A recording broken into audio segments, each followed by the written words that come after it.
অতিরিক্ত ঠান্ডা অথবা আপনি অনলাইন অর্ডার করে অনেক দূর থেকে পরিবহন করে নিয়ে এসেছেন আপনার কোয়েল পাখিগুলো 20 দিন 30 দিন 35 দিন বা 40 দিন। এক কথায় কোয়েল পাখি ঠান্ডাজনিত সমস্যায় ভুগতেছে, পাখিগুলো বসে আছে, ঝিম কাটতেছে, খাওয়া দাওয়া কম করতেছে এবং মারা যাচ্ছে প্রতিনিয়ত 2টা 4টা 5টা 10টা করে। তাহলে আমার করণীয় কি? আমাকে সঠিক ট্রিটমেন্টটা জানতে হবে।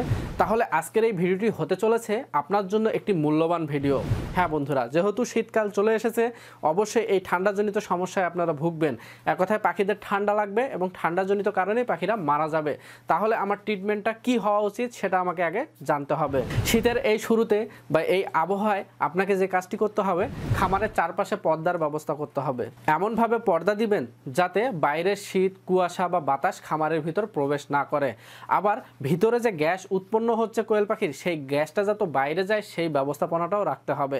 এবং খামারের ভিতরে যাতে 26 থেকে 27 ডিগ্রি সেলসিয়াস তাপমাত্রা হয় সেটাও আমাকে মেনটেন করতে হবে।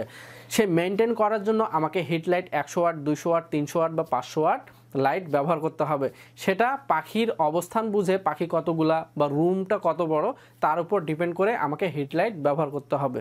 সেই তাপমাত্রার পরিবেশ আমি দিতে পারবো, যেহেতু লাল লাইট ব্যবহার করলে কি সেই রুমটা হিট হবে।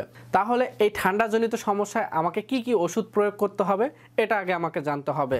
মনে রাখুন, শুরুতে সকালে এবং রাতে সকালে দিবেন 1 লিটার পানিতে 1 গ্রাম ডক্সিএভেট, 1 গ্রাম মাইক্রোনিট, 1 মিলি নাপা সিরাপ।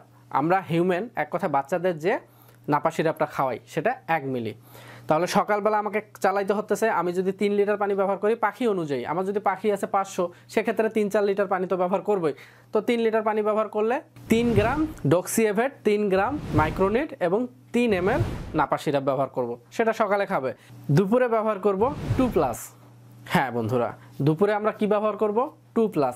এটি যে কোনো ধকলজনিত সমস্যা, ব্যাকটেরিয়াজনিত সমস্যা কাটিয়ে তুলবে, পাখিগুলোকে সতেজ রাখার চেষ্টা করবে। তো 2+ ব্যবহার করব দুপুরবেলায় 1 লিটার পানিতে 1 ml। যেহেতু আমি 3 লিটার পানি ব্যবহার করতেছি সেক্ষেত্রে 3 ml।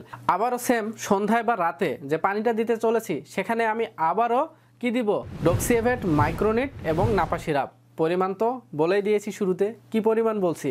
1 লিটারে 1 গ্রাম মাইক্রোনিট, 1 গ্রাম ডক্সিএভেট এবং 1 মিলি নাপা সিরাপ। যেহেতু 3 লিটার পানি ব্যবহার করতেছি, 3 গ্রাম ডক্সিএভেট, 3 গ্রাম মাইক্রোনিট এবং 3 ml নাপা সিরাপ।